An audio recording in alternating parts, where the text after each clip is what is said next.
আসসালামু আলাইকুম এভরিওয়ান, রান্নার ক্যানভাসে নতুন আরো একটা রেসিপিতে সবাইকে ওয়েলকাম করছি।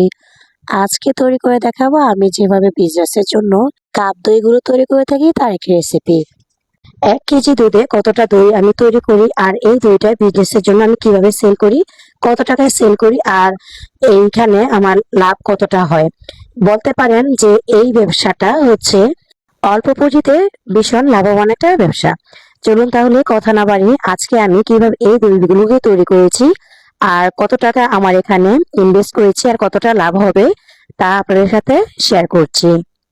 আচ্ছা, এখানে আমি 3 কেজি দুধ নিয়েছি, আর 3 কেজি দুধটা আমি এখন একটু জাল করে নিয়েছি। জাল একটু বলতে জাস্ট একটা বলক, এখন আমি পুরোপুরি জাল করিনি। তো কারণ এখানে দুধটা সকালে আনা হয়েছিল, যদি নষ্ট হয়ে যায় এই জন্য জাস্ট নষ্ট না হওয়ার জন্য একটা জাল করে নিয়েছি। আর এই দুধটার মধ্যে এখানে আমি দিয়ে দিয়েছি 10 টাকা দামের গুঁড়া দুধের 2টা প্যাকেট, মানে এখানে হচ্ছে আপনারা দিয়েছি 20 টাকা। আচ্ছা, এখন আসি দুধের দামে। তো প্রতি কেজি দুধের দাম নিয়েছে আমার থেকে 70 টাকা কেজি, তার মানে এখানে আছে 210 টাকা দুধ। আর অঞ্চল ভেদে এক এক সময় এক এক দুধের দাম এক এক রকম যায়, সেক্ষেত্রে ভিন্ন কথা। আর এখানে আমি যে দুধ দিয়ে মানে ডাবু দিয়ে আমি হচ্ছে দুধটা নাড়াচাড়া করছি, সেই ডাবুতে এখানে আমি 2.5 ডাবু চিনি দিয়ে দিচ্ছি। এখানে 1 কাপ সমান চিনি আছে, যাদের কাপ আছে তারা কাপ মেপে দিবেন। আর যাদের আমার মতো এরকম মানে কাপ নেই, আমার কিন্তু কাপ আছে, তবে সাধারণ অডিয়েন্সের জন্য আমি ডুবাতে দিয়ে বুঝিয়ে দিচ্ছি। তারা কিন্তু ঠিক এইভাবে করে চিনিটা মেপে দিবেন।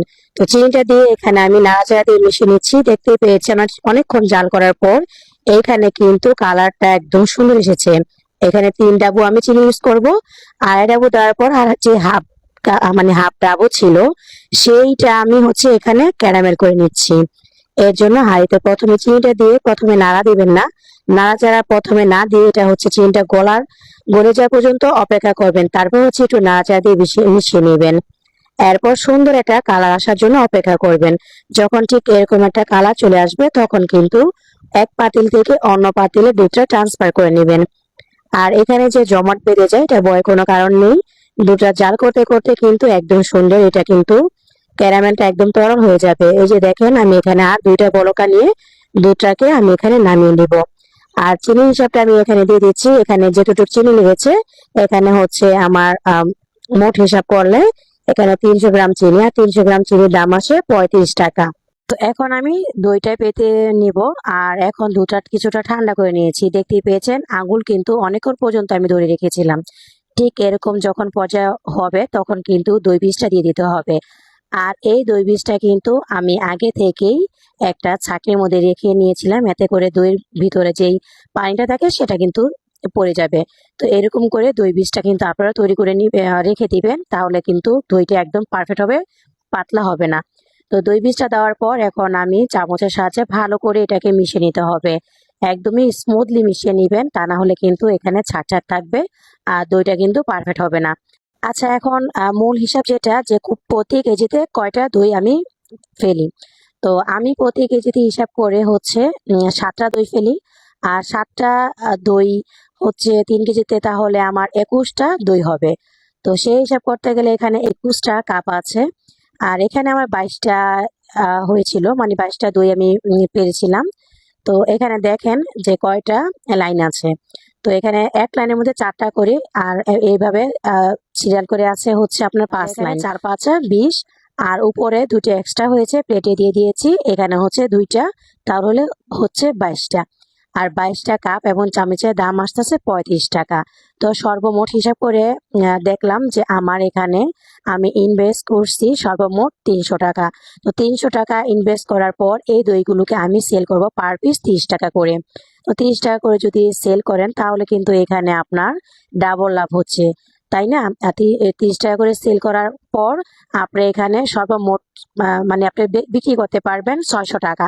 তো 600 টাকা যদি বিক্রি করেন তাহলে আপনার অর্ধেকই লাভ। তো খারাপ কি এই ব্যবসাটা? যদি আপনি বেকারত্ব মানে বেকার বেকার বসে না থেকে এই ব্যবসাটা করে নিতে পারেন। আর এই দইগুলো কিন্তু আমি সনাতন পদ্ধতিতে এগুলো তৈরি করেছি। আর এই দইগুলো কিন্তু আপনি ভিডিওতে দেখতেই পেয়েছেন যে আমি বক্সে করে তারপর হচ্ছে ফ্রিজে রেখে দেই। এতে করে কিন্তু এই দইগুলো দইয়ের মধ্যে এক খাবার থেকে অন্য খাবারের কোনো প্রকার স্মেল আসবে না। আর এইভাবে করে বক্সে করে কিন্তু আমি দোকানে সেল করে থাকি। তো আজকের ভিডিও আপনাদের কাছে কেমন লেগেছে চাইলে ছোট্ট একটি কমেন্ট করে জানাতে পারেন। আজকের ভিডিওটা যদি আপনাদের একটু হলেও উপকার হয়ে থাকে তাহলে ভিডিওটি লাইক দিয়ে চ্যানেলটি সাবস্ক্রাইব করার অনুরোধ জানাচ্ছি। আর এইভাবে করে কিন্তু অল্প পুঁজি দিয়ে এই বিজনেসটি শুরু করতে পারেন। তো আমি আপনাদেরকে দেখিয়ে দিচ্ছি দইটা কতটা পারফেক্ট ছিল। এই তো দেখেন আমি যখন দইটা একদম উপর করছি একদমই পড়ছে না। আর এইভাবে করে কিন্তু অল্প পুঁজি দিয়ে এই ব্যবসাটা শুরু করতে পারেন। ঘরে বসে না থেকে এই ধরনের ব্যবসা কিন্তু করে নিতে পারেন। আজ তবে এখানেই বিদায় নিচ্ছি। ভালো থাকবেন, সবাই সুস্থ থাকবেন। আল্লাহ হাফেজ। আসসালামু আলাইকুম।